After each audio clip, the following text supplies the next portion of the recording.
now is Rick Tyler, former spokesperson for the Ted Cruz campaign, now an MSNBC contributor. Rick, candidates, all of the Senate candidates who are up this year, John McCain, Kelly Ayotte, they are all in a terrible place. I've been saying this for months. I mean, when Donald Trump, every candidate who's going to be running this year, and even Republicans and prominent Republicans, are going to be left explaining each one of Donald Trump's gaffes, one after the other. And this is what's going on. And, you know, it was extraordinary today that the president, normally, if presidents don't weigh in on their successors' races. I mean, that's not typically done.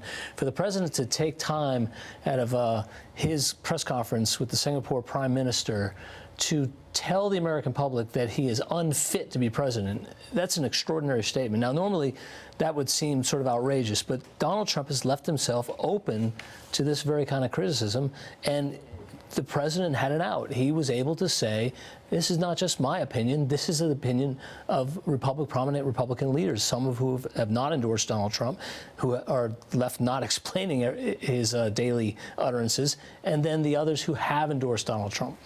And in fact, people, all of these Republican candidates have criticized what he said about the cons, but they're refusing to separate themselves from their endorsement of the Republican nominee.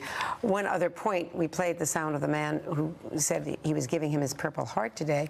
In a 1993 interview with Howard Stern, Trump jokingly said that he had lived through Vietnam because he had survived the dating world in Manhattan back in the 60s and 70s. Yeah, it's just one of those comparisons that, you know, that's going to come back and bite him. He also he was joking, clearly. He also alluded to the fact that he always wished he'd won a Purple Heart, which is a very strange thing to say because you get a Purple Heart by being wounded in combat, and he didn't serve. Not surviving the sexual revolution. Right, so how would he even put himself in a position?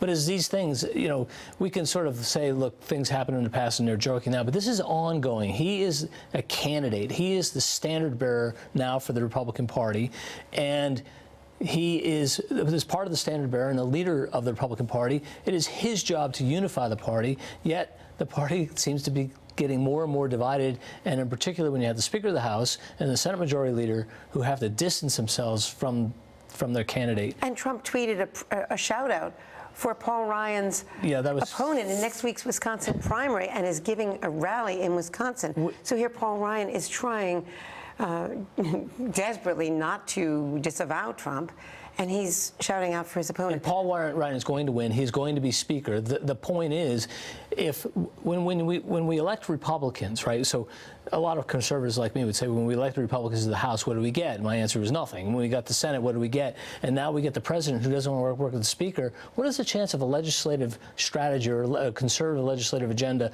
coming out of after 2016 if Donald Trump is indeed elected president? It looks like nothing. Rich Tyler, thank you very much. Thanks. And up next, the